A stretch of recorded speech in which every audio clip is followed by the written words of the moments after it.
Je continue de dire avec insistance que M. Macron, c'est le cache-sexe de cette affaire-là. On nous parle de Mme Le Pen comme il n'est pas racisme. Sinon, lui-même, c'est raciste. Pourquoi on continue d'imposer aux Africains le franc CFA? Ne venez pas me dire que c'est aux dirigeants africains d'accepter ou ne pas accepter. On sait que c'est faux.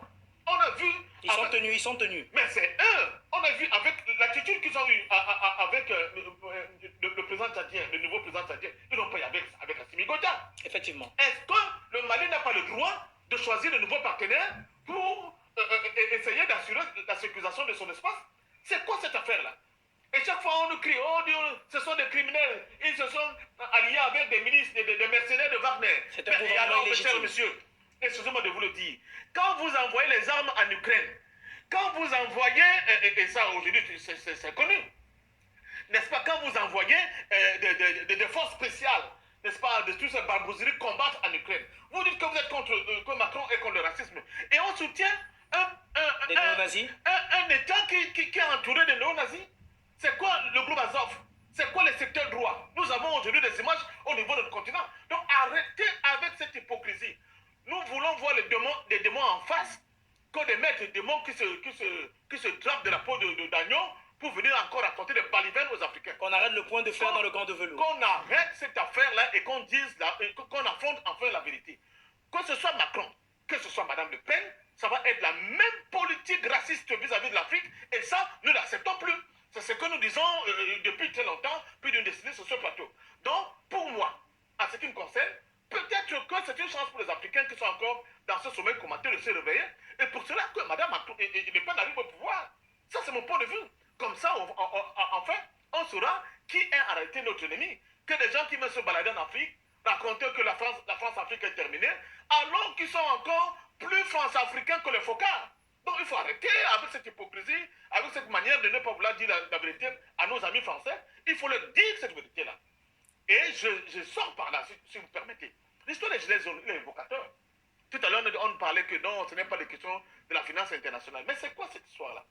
Cette petite oligarchie politique au niveau de l'Occident qui soumet son propre peuple à un diktat, ça nous paraît. Cette violence politique et même physique qu'ils imposent à leur propre peuple. Mais imaginez donc pour nous qui sommes au niveau de la périphérie. Si cher au regretté Samir Amin, ils s'en foutent complètement de nous. Les parallèles fiscaux, c'est quoi? Ces accords de coopération, c'est quoi? Les bases militaires françaises sur notre continent, c'est quoi? Et donc, je suis désolé de vous le dire, et surtout, encore, chaque fois la France au niveau du Conseil de sécurité de l'ONU, avec des résolutions, soi-disant pour condamner les actes que certains Africains posent. Où est le point français là-dedans? En quoi la France est-elle responsable du devenir des Africains? Pourquoi c'est toujours elle qui se met en avant? C'est du racisme, mon cher ami. Le racisme a plusieurs formes. Oui, a plusieurs formes. La forme policière de Macron ne marche plus en Afrique. Nous avons découvert, nous avons compris qui il est. Mais dites à ces gens-là que nous, en Afrique, on a beaucoup saigné. On s'est beaucoup sacrifié. On a apporté notre contribution pour qu'un nouveau monde libre émerge. Avec le sacrifice des milliers et des milliers d'Africains. Tout est parti de la ville de Douala au Cameroun. En N'Djamena, c'était 17 000 hommes. Est-ce que vous vous souvenez du sacrifice, par exemple, des Maliens dans cette guerre contre la peste brune? Pour qu'un nouvel ordre mondial s'installe, ordre de paix, de valeurs, qui sont d'ailleurs décrits dans la charte, n'est-ce pas, de la Constitution française, et dont nous ne voyons pas beaucoup. Si nous revisitons l'histoire de nos rapports avec ces gens-là, excusez-moi le terme, c'est vraiment des rapports enclins de beaucoup de racisme, et effectivement, comme après ce fameux discours de Brazzaville, cette conférence de Brazzaville, on a trois individus, M. De Gaulle, M. René Pleven et Jacques Susten, qui se mettent ensemble dans une chambre et répondent cette monnaie nazie dont la France avait subi, n'est-ce pas, les désastres. Et jusqu'aujourd'hui, nous nous débattons là, comme un petit poisson rouge dans un bocal, sans pouvoir s'en sortir. On nous dit, la faute c'est aux dirigeants africains qui ne prennent pas leurs responsabilités. On voit comment on couvre, n'est-ce pas, les crimes de leurs amis. Et chaque fois que les peuples africains essaient de se mettre debout pour revendiquer, n'est-ce pas, leur autonomie, leur liberté, leur indépendance, on les tape dessus. Ça, nous n'en voulons plus. C'est pour cela que pour nous, M. Macron n'est rien d'autre qu'un cache-sexe. Nous avons besoin de voir notre véritable ennemi, qui est l'aspiration profonde de cette France raciste qui n'a jamais cessé de l'être sont obligés de le dire. Pétain n'était pas, comment dire ça, N'était une pas génération lâche. spontanée. Non, ce n'est pas une expérience de laboratoire. C'est une Bon, réalité. je vais m'arrêter là. Parfait Ndom, c'est comme ça qu'il s'appelle le monsieur. Un frère panafricain très convaincu. Bonjour à tous, Joubian, c'est mon surnom sur le net. Je fais cette vidéo vraiment avec beaucoup d'enthousiasme. Pourquoi? Parce qu'il a tout compris et il a tout dit. Voyez-vous? Parfait Ndom, c'est un intervenant sur Afrique Média depuis quelques années. Et puis je vous dis toujours que Afrique Média, c'est le top des tops. Voilà, c'est juste quand il qualifie Paul Biya de panafricain que je ne supporte pas. Voilà. Mais sinon, en dehors de ça, tous les intervenants sont des gens très, très brillants. Voilà, très qualifiés. Et d'ailleurs, moi qui me définis comme étant spécialiste de la France, écoutez, ce monsieur, il en a fait l'illustration, là, il a tout compris. Parfait Ndom, il s'appelle. Vous voyez, donc je vous enverrai le lien, ou ceux qui sont pressés, vous allez taper, voilà. Bon. Mais c'est incroyable. J'ai fait des vidéos précédemment où là, j'ai parlé très longuement, en étant gilet jaune d'ailleurs, les interventions et les points de vue de M. François Asselineau. Bon, j'ai compris ses limites. Vous voyez, c'est-à-dire que lui, certes, il est beaucoup plus honnête que le reste, les 12 autres qui se présentent, parce que lui, il a été écarté, mais en revanche, c'est un partisan du général de Gaulle, donc un adepte de la 5e République. Or, la 5e République, c'est une constitution qui est foncièrement négrophobe, qui est foncièrement colonialiste, qui est foncièrement impérialiste. Et c'est même la raison pour laquelle ils ne veulent pas passer à la 6e République. Parce que je dis toujours que, rappelez-vous, quand elle a été mise en place, cette 5e République, eh bien, la plupart des pays, pour ne pas dire eux tous, n'avaient pas les pseudo-indépendances en 58. Alors peut-être, la Guinée-Conakry d'Ahmed Sékou Touré, qui est venu juste après l'indépendance du Ghana. Mais sinon, la plupart, 99%, eh bien, leur pseudo-indépendance, c'est venu après, à partir de 1960. Donc cette constitution-là, normalement, elle est désuète. Normalement, on doit faire une mise à jour. Et ils refusent. Pourquoi? Parce que s'ils doivent mettre la mise à jour, ça voudrait dire que ils vont changer de paradigme. Et ils n'ont pas envie, parce que la confiture est très bonne, vous comprenez. Comme je dis, cette oligarchie, c'est des gros fainéants, c'est des paresseux. Et ils comptent toujours sur le pillage de l'Afrique pour continuer à vivre. Alors que c'est terminé. Et on va les mettre à poil, là, petit à petit. Il est parfait Ndom, le frère panafricain, mais c'est excellent. Ah, bien entendu, parce qu'il a tout dit. Et si vous regardez, moi, mes vidéos précédentes, j'ai le même langage que lui. Et c'est là où c'est très réjouissant, comme je vous dis souvent. Je dis, quand vous avez un frère, un ami, quelqu'un que vous côtoyez, quand il a le même propos, on va dire, mais c'est normal, vous avez eu l'occasion d'échanger. Alors que ce monsieur, il ne me connaît pas, je ne le connais pas. Et je dois dire que j'ai eu déjà ces autres interventions, mais celle-ci, c'est du pile-poil concernant le sujet qui nous intéresse. À savoir que c'est du bonnet blanc, blanc bonnet. C'est la peste et le choléra. En réalité, tous ces gens-là, Marine Le Pen, Emmanuel Macron, ils sont des soldats de l'oligarchie. Ça veut dire que ils sont que des employés. Ils sont contents d'avoir leur confort de vie, c'est tout. Autrement, il n'y a aucune différence. C'est-à-dire que Marine Le Pen arrive demain, elle fera pareil que M. Macron. D'ailleurs, je pense que beaucoup de gens se trompent, elle ne pourra pas faire pire. Parce que quand on regarde le bilan de M. Macron, mais dites-moi, les gilets jaunes, 11 personnes qui sont tuées, au moins, plus de 30 personnes éborgnées, les handicapés, partout en désordre. Et d'ailleurs, il le mentionne, Parfait Ndom, le frère panafricain.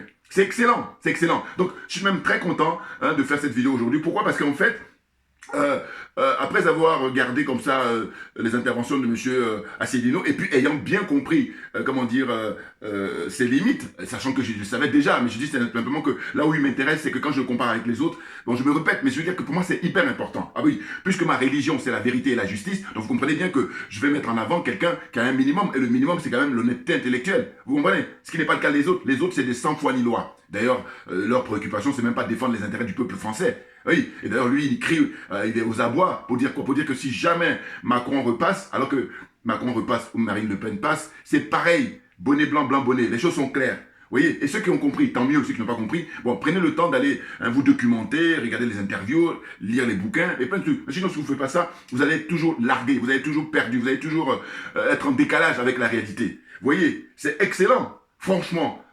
La France est une république bananière. Bienvenue donc en République démocratique de France. Je suis très à l'aise pour le dire. Pourquoi? Parce que je dis, mais ce frère-là, ce qui fait du bien, c'est le fait que je dis, mais regardez, il est en Afrique. Voilà, au Cameroun plus précisément. Bon, mais il a compris tout le jeu politique français. C'est très intéressant. Pourquoi? Parce que quand c'est comme ça, je dis, bon, c'est pas manque de moyens. D'ailleurs, si j'avais les moyens, de toute façon, j'ai prévu aussi. C'est-à-dire que moi, les t-shirts là que j'ai fait imprimer par moi-même, avec ma cogitation, voilà. Eh bien, lui, il a droit à un t-shirt. Même, je dirais même que tous les techniciens et puis comment dire, les intervenants sur Afrique Média, pour moi, ils ont droit à ce t-shirt-là. Si j'avais les moyens, leur envoyer.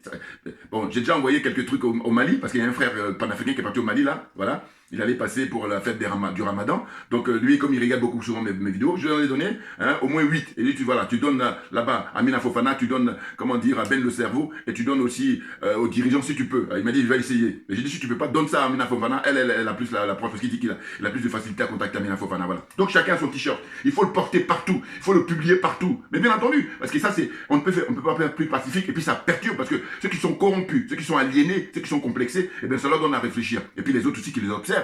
Vous comprenez? Alors évidemment, ils sont tellement, comment dire, noyés dans la corruption, noyés dans, comment on appelle ça, la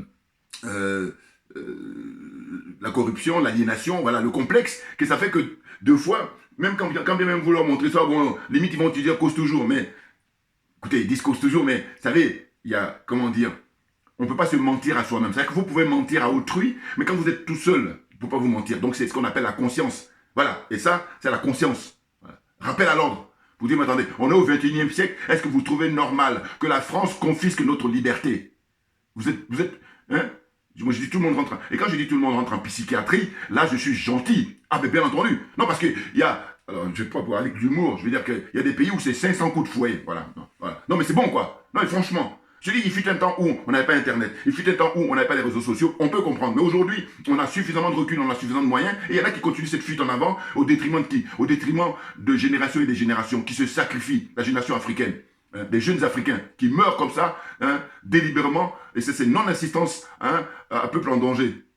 Que dire? C'est un euphémisme. Hein.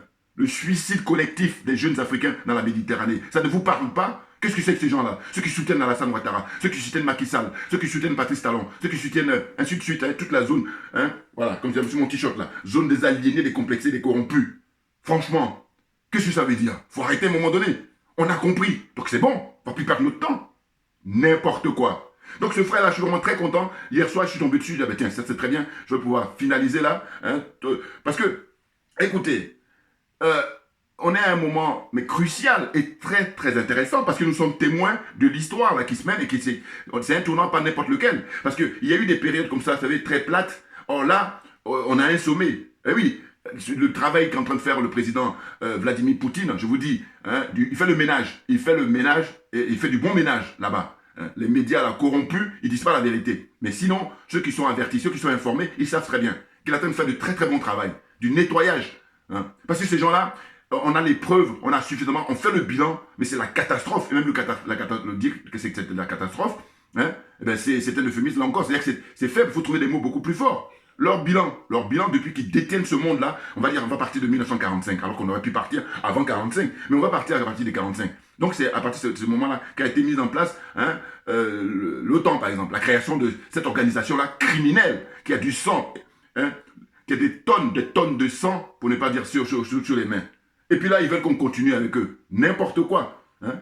C'est un homme providentiel, monsieur Vladimir Poutine, que vous le vouliez ou non. Moi, je vous dis, ma religion, c'est la vérité et la justice. Et que par conséquent, je ne peux pas y dérober. Ah oui, on est dans du pile-poil. Il faut aussi dire les choses, il faut mettre les cartes sur table.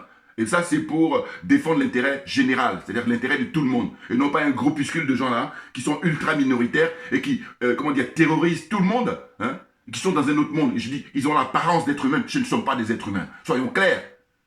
Bien entendu, bien entendu. Non mais franchement, l'élection qui va avoir lieu là, le premier tour, c'est une escroquerie pure. Ah oui.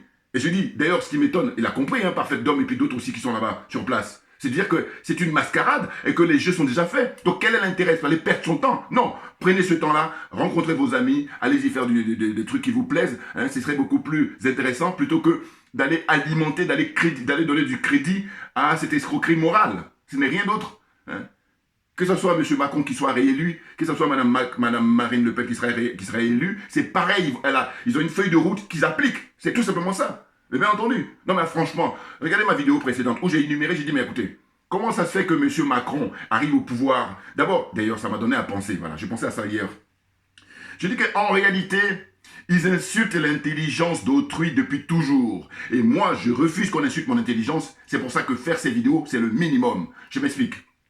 En réalité, regardez, rappelez-vous en 2017, quand on regardait un an avant ou 6 mois avant, quels sont ceux qui avaient le potentiel pour se faire élire, c'était M. François Fillon.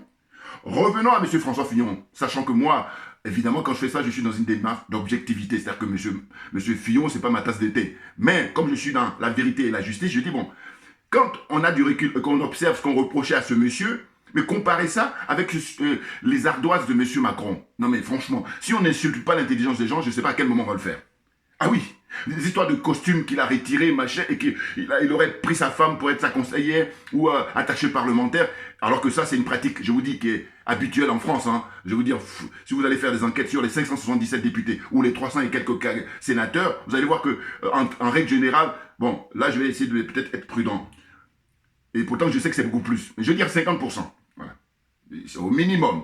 Sinon, on peut monter à 75, voire 80% qui ne travaillent qu'avec soit des amis, soit la famille. Voilà, qui recrutent. Voilà. Et puis, c'est l'argent du peuple, c'est les impôts que nous payons, et ils font n'importe quoi avec ça. C'est clair. Parce que je dis de manière générale, quand vous souffrez, quand vous transpirez, avoir de l'argent honnêtement, vous ne faites pas n'importe quoi. Or là, les Français, l'oligarchie française surtout, ils sont des enfants gâtés. C'est-à-dire qu'ils prennent l'argent des Africains, et c'est cet argent-là, ils se font le loisir de faire n'importe quoi. Donc, pendant la campagne électorale, là, regardez les débats. Les débats sont d'une pauvreté extraordinaire, mais ce n'est pas nouveau. Donc, j'en reviens. Le cas de M. François Fillon, mais je dis, mais là encore, pareil, je remets en cause, je me permets de me remettre en cause, même si c'est vrai que là c'est un peu tard, mais bon, qu'ils s'en prennent à eux-mêmes. Gardez les images là de ces vidéos et diffusez-les au maximum, parce que nous sommes dans la vérité, rien que la vérité. Je dis même M. Macron, je pense qu'il a été battu en 2017. Je m'explique. La combine qui est faite, c'est la même combine, c'est pour ça que je dis, on ne faut même plus parler de rechauffer, il faut parler de cramer. C'est la même combine qu'on nous sert en 2022, et il y en a qui n'ont pas compris. Bon, je dis que vous ne comprenez pas, c'est pas grave, mais ce qui est grave, c'est le fait que vous voulez faire des coups. C'est-à-dire qu'en fait, il y a des gens qui ont compris, au lieu de prêter l'oreille, et d'être attentifs pour qu'ils vous expliquent, et non, voilà. Et du coup, ils veulent faire le nivellement par le bas. Oubliez-moi, voilà. Hein? Donc, pour dire quoi? Pour dire que le scénario est déjà écrit depuis fort longtemps par l'oligarchie. Ça consiste à quoi? Ça consiste à ce que M. François Fillon, normalement, il avait la statue d'un chef d'État, d'un homme d'État, bien entendu par son expérience. C'est-à-dire qu'il a été Premier ministre pendant 5 ans, pratiquement. Et puis, avant ça, il a été président de région, il a été député. Vous voyez, il a du bagage. Et vous comparez ce monsieur-là avec un jeune Macron qui est, banquier, qui était banquier chez Rothschild, hein, qui, voilà, hein, c'est un millionnaire, comme ça, tranquille. Là, je pense à quoi?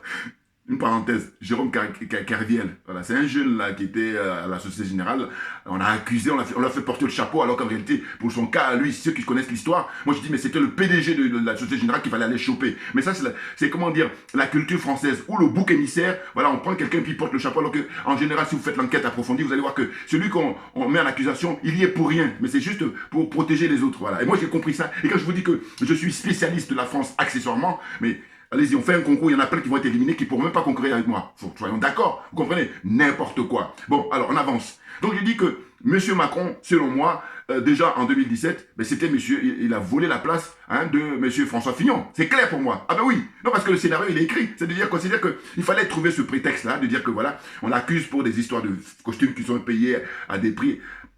Alors que si je vous dis, vous comparez encore les plus de 3 millions qu'a M. Macron auprès de Rothschild, qui n'a pas fait la déclaration qui corresponde au montant qu'il a, c'est-à-dire que tu as plus de 3 millions de gains, hein, comme ça, et puis, quand tu dis qu'il faut déclarer ton patrimoine, tu dis qu'il a même déclaré en 2017 qu'il a été en dessous de 200 000 euros. Mais qu'est-ce que ça veut dire? De qui se moque-t-on? On méprise le peuple français, et c'est pour ça qu'on ne lui dit pas la vérité. Et c'est pour ça qu'il y a beaucoup de gens qui prennent des antidépresseurs et beaucoup de suicides. Je dis, je ne suis pas un spécialiste, mais j'ai du bon sens. Voilà. Vous voyez? Donc je dis que, premièrement, ce monsieur, il devait être battu par M. François Fillon. Et aujourd'hui, en 2022, en réalité, il était éliminé dès le premier tour. Les choses sont claires pour moi. Et ce que je regrette, c'est qu'il n'y a pas beaucoup de gens qui en parlent. Alors que c'est de ça dont il s'agit. Monsieur Mélenchon, en franc-maçon avisé, hein, de père en fils. Son père était franc-maçon, lui-même il est franc-maçon. Et du coup, là, il est dans la combine depuis toujours. Il faut bien le savoir. Et que par conséquent, c'est la raison pour laquelle il n'a pas porté plainte. Alors que tout le monde sait, tout le monde est témoin, hein, qu'au premier tour, il arrivait en tête. Voilà. Ou au pire des cas, il arrive en deuxième. Mais il ne peut pas arriver en troisième. C'est pas possible. Arithmétiquement, c'est pas possible. Vous voyez? Et comme les Français sont endormis, ils sont peureux, ils ont la trouille. Voilà, on leur fout la trouille. Mais oui, les dégâts qui sont commis, ce qui est infligé aux Gilets jaunes, mais vous pensez que c'est pour quelle raison? Mais justement, c'est pour tétaniser les gens, c'est pour terroriser les gens, c'est rien d'autre. Voilà. Et moi, comme je dis qu'on est de passage sur cette terre, eh bien, si on ne sait pas, on ne sait pas, mais quand on sait, il faut le dire pour aider à faire avancer les choses. Parce que les gens qui étaient là auparavant, si je prends les cas des Noirs, l'esclavage, les chaînes physiques sont parties parce qu'il y a des gens qui étaient courageux qui sont montés au créneau. Voilà. Et c'est la raison pour laquelle aujourd'hui, c'est plutôt des chaînes maintenant mentales qui est dans la tête des gens comme Macky Sall, des gens comme, comment il s'appelle Alassane Ouattara, des gens comme Patrice Talon, des gens comme Bazoum. Bazoum, ses jours sont comptés là-bas au Niger. Ça, j'y crois. Ah oui. Moi, je pense que Bazoum ne va pas finir son mandat. Hein. Pour moi, les choses sont claires. Parce qu'il est dans l'escroquerie. Il est d'origine malienne. C'est un Malien, Bazoum. Non, mais des charlots. Mais on a l'heure d'Internet, on a l'heure des réseaux sociaux, donc on a tout compris. Ouais, le soleil brille là. Et vous voulez vous cacher pour aller où? Et d'ailleurs, j'aime bien l'expression qu'il utilise, le frère... Parfait Ndom. Il dit, mais Emmanuel Macron, c'est simplement un cache-sexe. Ça veut dire quoi? Ça veut dire qu'en fait, on est dans pleine hypocrisie où cette oligarchie-là, elle manipule tout le monde et elle pense qu'elle va continuer comme ça à insulter l'intelligence des gens. Ça veut dire quoi? Ça veut dire qu'en fait, en réalité, comme tout est fait, c'est de dire qu'il faut absolument tout faire pour mettre Marine Le Pen parce que c'est la seule personne qui serait, facile à abattre pour Macron. Mais voilà, tout simplement. Mais parce que si vous enlevez Marine Le Pen, et je dis à la rigueur, je dis bien à la rigueur parce que avec Zemmour, ça va être encore plus serré que Marine Le Pen. Parce que Marine Le Pen, elle a démontré en 2017 qu'elle était incapable. Voilà. Elle a beau être la fille de Jean-Marie Le Pen, mais elle est très loin du charisme de son père. Suivez mon regard. À l'époque, Jacques Chirac, il a eu la frousse, la trouille de débattre avec lui. Voilà. Mais oui, il faut se dire les choses. Bien entendu. Et je vous dis toujours, je me place moi sur le terrain de la vérité et la justice. Donc je ne suis pas dans une démarche de dire, oui, bon, comme c'est pas un copain, moi, c'est pas mon problème, je suis pragmatique. Voilà. C'est-à-dire que je dis, j'ai pas besoin que tu sois mon copain. Si tu es dans la vérité, je te suis. Voilà. Alors qu'il y a beaucoup de gens, surtout dans la culture française, du copinage, on attend d'abord de savoir que c'est un copain à moi, donc je vais être indulgent. Et on connaît les limites. Eh oui. Surtout dans le monde du travail. On voit qu'on va quand son copain, et puis par contre, il n'est pas à la hauteur, il n'a pas la compétence. Donc du coup, on va aller les limites. Et puis on fait ça. Donc c'est le désastre. Hein. Dans tous les niveaux, n'importe quoi. Moi, ça ne m'intéresse pas. C'est ce que j'ai toujours dit. J'ai dit, écoutez, autant je vis dans ce pays-là, bientôt ça fait 40 ans, et puis je n'ai pourtant pas vécu dans un pays anglo-saxon, mais par contre, j'ai les habitudes des anglo-saxons. Je suis pragmatique, c'est tout. Et puis je dis, au 21e siècle, mais si on n'est pas pragmatique, on est comme la France, on est largué, et puis on fait le malin, parce que pour l'instant, on tient les pays africains. Oh, il se trouve que le Mali, en train de lever la tête, sortir la tête de l'eau. Alors ils maintiennent les autres pays encore la tête sous l'eau. Ça va se faire là. Je dis qu'avant la fin de l'année 2022, le Mali va sortir du franc CFA. Les choses sont claires pour moi et pour les gens avisés. C'est clair. Et puis, expulser toutes les bases militaires, la MINUSMA, des conneries comme ça qui sont là pour juste être en déphasage, c'est de l'anachronisme dans la marche normale de l'histoire. Hein? À piller les richesses des Africains et puis à les traiter comme moins que rien. Des combines comme ça, et on a détecté, on a compris maintenant, et ils veulent continuer cette fuite en avant. Ils sont aidés par des comment on appelle ça, des larbins comme Patrice Talon, des larbins comme Alassane Ouattara, des larbins comme Macky Sall, hein, Paul Biya aussi. Voilà. Même si Paul Biya, l'argent qu'il donne pour Afrique Média, c'est l'argent public. Et à partir de là, il n'a aucun mérite. Et que les gens d'Afrique Média aussi le comprennent. Parce que moi, je suis sur un terrain d'honnêteté intellectuelle. Voilà. Parce que je suis sûr que... Et puis c'est pas ça qui me préoccupe, parce que je dis que si j'avais pas l'occasion de faire mes vidéos, là je pourrais être frustré. Mais comme je fais mes vidéos, les choses sont claires pour moi. Je veux dire par là que je suis sûr qu'ils ont sans doute vu mes vidéos, hein, c'est certain. Mais comme j'attaque Paul Biya, là il faut marcher arrière. Mais non, mais je suis désolé pour vous, parce que le niveau il est très élevé avec moi. Hein. Ah bah oui, non. Je suis pas là pour le nivellement par le bas, ça m'intéresse pas. Voilà. Donc on a compris, c'est de dire quoi? C'est de dire que on a plein de frères et sœurs ici qui vont voter pour le 24, avril prochain, hein, le dimanche prochain, là, pour le deuxième tour de l'élection présidentielle. En France, mais il faut savoir que les dés sont déjà joués depuis fort longtemps et que par conséquent, ceux qui ont compris, c'est pas la peine d'aller perdre votre temps, et puis ceux qui n'ont pas compris, bon, alors parce que c'est vrai que là aussi c'est pareil, c'est comme le sport, il y a des gens ceux qui pratiquent le sport à un haut niveau, vous pouvez pas les comparer avec des gens qui sont des débutants, on est d'accord. Mais cela dit, je dis toujours que l'erreur est humaine, c'est le fait de persister que ça devient diabolique, voilà. Faut prendre des leçons, et on a les moyens, si vous refusez c'est votre problème, mais après venez pas vous plaindre, vous voyez. Et donc, où on se rejoint alors qu'on ne se connaît pas, parfaitement. Mais il faut une révolution dans ce pays pour que les choses soient mises à leur place. Autrement, c'est l'oligarchie qui va continuer toujours à manipuler tout le monde, à terroriser tout le monde. C'est clair. C'est pour ça qu'il faut rendre hommage aux Gilets jaunes, qui eux ont essayé, et puis qui continuent. Et je dis qu'en dehors de la France, dites-moi, quel autre pays qui a la même expérience démocratique que la France, qui est dans cette situation-là. Où le monsieur, il a été élu étrangement en 2017, d'accord.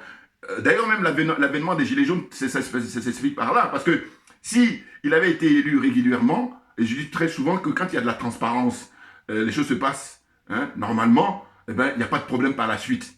Le problème qui se pose par la suite, c'est parce que ça vient du fait que, eh ben, c'est pas clair. Il sort d'où? Voilà. Il a été médiatisé à outrance. Hein. Vous reprenez la une des journaux, de tous les journaux, hein, que ce soit la presse écrite, là, n'en parlons pas, ou l'audiovisuel. On parlait que de lui. Mais simplement justement pour matraquer le moral, matraquer l'esprit des gens. Et ils sont tellement lobotomisés, ils sont tellement perturbés qu'ils ne savent même plus où ils en sont. Aujourd'hui, nous sommes, par exemple, le 19 avril 2022. Regardez la une. Hier, j'ai regardé où il y a 2 jours, on nous parlait de quoi? On nous disait que le Premier ministre Castex, ou je sais pas quoi là, Castex aussi, voilà.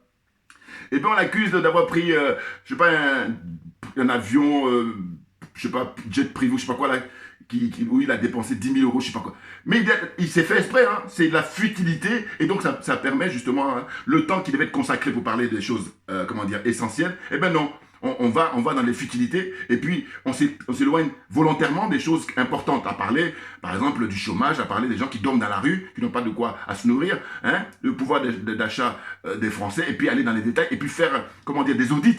Ah oui, et puis faire des expertises pour savoir, bon, cet argent, il est parti où? Alors qu'on a payé des impôts, il faut que ça serve pour l'intérêt général. Donc, on condamne les gens, on les met en tôle, et c'est la meilleure façon pour que ça recommence. Oh, rien ne se passe. Voilà. Les gens détournent, les gens font dans des conflits d'intérêts. Comme j'ai vu, regardez l'ardoise qui traîne, monsieur Macron, avec des histoires de, avec les cabinets McKinsey, là. Voilà. Donc, c'est démesuré, c'est asymétrique. Et malgré tout ça, on nous dit que ce monsieur, dès le 10 avril, comme par hasard, il arrive en tête. Mais ça n'a pas de sens.